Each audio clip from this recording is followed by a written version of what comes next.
Quand j'étais petit, je sentais qu'il y avait un créateur, qu'il y avait quelque chose au-dessus de moi, ça c'est certain. Et je savais que dans l'islam, il y avait quelque chose qu'il n'y avait pas dans les autres religions. J'ai grandi ici à Liège, en Belgique. Mon père est algérien, ma mère est belge. Mon père est athéiste et ma mère aussi. Voilà. Dans toute la famille, en fait, on ne croit pas en Dieu.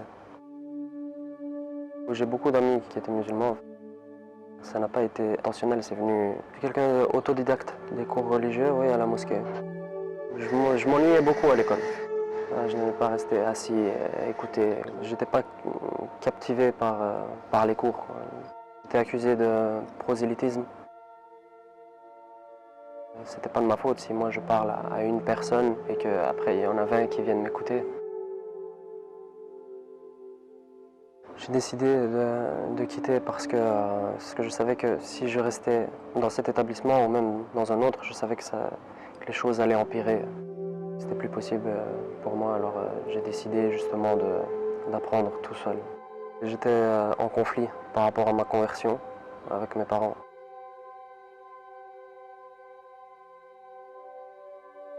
S'habiller de la manière que Allah subhanahu wa ta'ala nous a ordonné et que le prophète Mohammed nous a enseigné. J'avais un peu plus de barbe que maintenant. Les gens ont peur de l'inconnu. Quand on voit un changement dit radical, on se pose des questions, on a peur.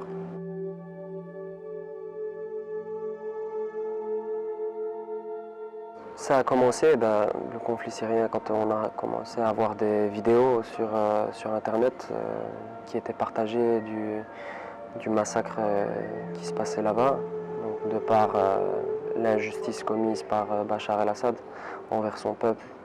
Voilà, juste, regarde ça, t'as vu ce qui s'est passé, tu as vu ceci, cela. Voilà. On était triste, on était attristé de ce qui se passait. Jabhat al-Nusra, quand ce mouvement-là s'est créé, a commencé à faire de petites vidéos entre guillemets, de propagande.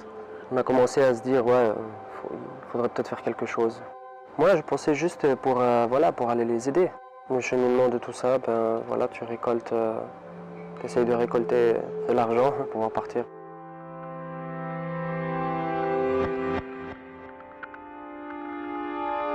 Comme on peut penser, les gens font vite le lien avec les 73 vierges qu'on aura au paradis, mais en fait, c'est pas du tout ça qu'on cherche réellement, c'est juste la satisfaction du Créateur et rien d'autre. On n'a pas vraiment eu le choix de rentrer parce qu'à ce moment-là, le père de mon ami est venu nous chercher. J'avais aucune haine envers qui que ce soit, mis à part le régime de Bachar el-Assad. Il y a une enquête qui s'est faite pendant 2 années. 2 années, j'ai été suivi sur Facebook, en fait, parce que je partageais des vidéos, etc. Mais en fait, vu qu'il n'avait aucune charge contre moi, il n'avait aucune preuve comme quoi, tout ce qui m'en collait, en fait, c'est juste incitation à la haine. Incitation à la haine à cause de mon Facebook. Le résultat est que j'ai été condamné à 2 ans avec sursis sur un suivi probatoire de 5 années. Mon certificat de bonne vie et mœurs, dans mon casier, il est marqué terrorisme en grand. Avec le recul, l'expérience et aussi avec ce qui s'est passé là-bas, il y a une grande dissension parmi les groupes qui étaient là-bas. C'était plus possible. Daesh a entre guillemets profité de l'occasion pour monter en puissance. Et c'est là qu'une des fitnas a commencé. Avant, je pensais que c'était très bien, juste parce qu'ils rejetaient toute alliance qui était contraire à l'islam. Ils voulaient juste imposer l'islam. Maintenant, les conflits politiques, tout le monde puisse pratiquer sa liberté de culte comme il l'entend. Non seulement pour les musulmans, mais aussi pour les juifs, les chrétiens. Parce que je ne peux pas prier au travail comme je voudrais. Si je porte une barbe, directement, il y a les préjugés. Si par exemple, mon épouse a le voile, directement, elle va être discriminée. J'avais demandé pour pouvoir faire ma prière, puisque tout le monde sortait pour pouvoir aller fumer une cigarette. Alors pourquoi pas moi sortir pour pouvoir aller faire ma prière qui va durer même pas 5 minutes. Je ne suis pas dans une terre d'islam, voilà, je suis dans entre guillemets, dans un pays dit démocratique. Entre guillemets, cette confiance de l'autre, il n'y a pas, bien sûr, du racisme et de la discrimination, il y en aura partout et il y en aura toujours.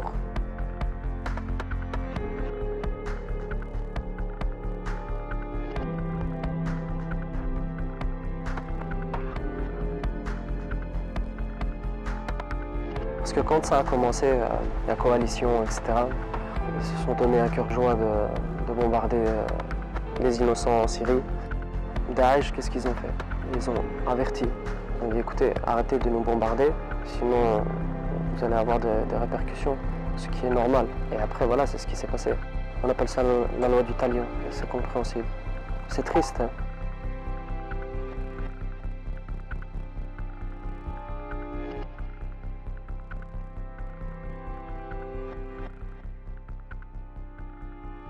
Je suis contre le fait de regarder encore ce genre de vidéos parce que justement ça joue sur l'émotionnel. De ne pas regarder ce genre de vidéos.